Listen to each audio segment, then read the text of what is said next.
Et Clara, plus tôt cette semaine, il y a des représentants de plusieurs municipalités qui se sont réunis pour signer une déclaration par laquelle ils s'engagent à protéger la rivière du Nord. Les caméras de TVBL étaient sur place. Oui, ça se passait à Sainte-Adèle. C'est l'organisme de bassin versant la rivière du Nord, Abri-Nord, qui est à l'origine du projet. Organisme qui est responsable de planifier et de coordonner la gestion intégrée des cours d'eau qui composent son territoire. Donc, vous le voyez à l'écran, ce territoire. On parle donc de la rivière du Nord qui prend sa source à Lantier, dans les Hautes-Laurentides, et qui s'étend sur 147 km avant de se lancer dans la rivière des Outaouais au niveau de la municipalité de Saint-André d'Argenteuil. L'organisme est aussi là pour préserver tous les cours d'eau et les plans d'eau adjacents qui se jettent dans la rivière du Nord ou qui en découlent. Dans les Basses-Laurentides, la rivière du Nord passe par les municipalités de Saint-Jérôme, Prévost, Saint-Colomban et Mirabel. Et à quoi s'engagent exactement les municipalités en signant cette déclaration-là? C'est un engagement plutôt général qui s'appuie sur 11 points. Je ne vais pas tous les énumérer, mais on peut passer quand même rapidement par-dessus. Les municipalités signataires s'engagent à optimiser la gestion des eaux de ruissellement et des eaux usées, à minimiser le gaspillage d'eau, à s'assurer de la conformité des installations sanitaires et septiques et à inclure les agriculteurs aussi dans la solution.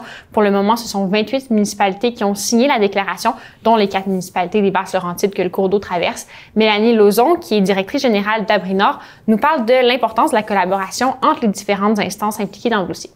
Le point central, c'est vraiment de continuer à travailler ensemble. La rivière du Nord, elle traverse beaucoup de municipalités. Elle va au-delà des frontières municipales, administratives, si on veut. Donc, c'est vraiment de continuer à travailler ensemble, mutualiser là, des services, des expertises, tout ça, pour remédier aux enjeux. Les municipalités font face à des défis quand même importants. Justement, Clara, à quel genre de défis sont confrontées les villes dans la protection de la rivière du Nord? La Fondation Rivière a réalisé des analyses de la qualité de l'eau de la rivière du Nord qui présente à certains endroits une concentration trop élevée de bactéries E. coli, dont des coliformes fécaux qui empêchent une baignade sécuritaire, notamment dans le centre-ville de Saint-Jérôme. Le suivi effectué par la Fondation Rivière a pour but de mieux comprendre la source de cette contamination. Plusieurs constats ont été émis. Les lingettes jetables, par exemple, ont été identifiées comme un vrai fléau qui risque d'obstruer les bouches d'égout et de causer des débordements, ce qui a été le cas dans le ruisseau des Hauteurs qui se jette dans la rivière du Nord.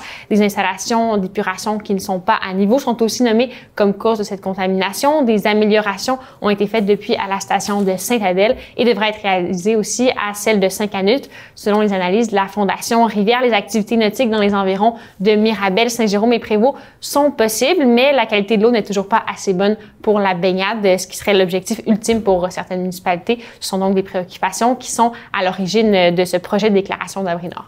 Et l'engagement, comme on l'a dit, est plutôt global. Est-ce qu'on peut s'attendre à des actions plus concrètes là, dans le futur? Oui, le dernier point de l'engagement de la déclaration est d'adopter d'ici la fin de l'année un plan d'action pour atteindre les objectifs énumérés dans le document. Pour ce faire, des communautés de pratiques seront mises en place. On écoute à ce propos Mme Lauzon. Donc, on a vraiment des gros chantiers, puis les communautés de pratique vont permettre là, aux municipalités de s'entraider et d'être appuyées par des experts pour faire le travail qui est nécessaire pour améliorer concrètement la situation.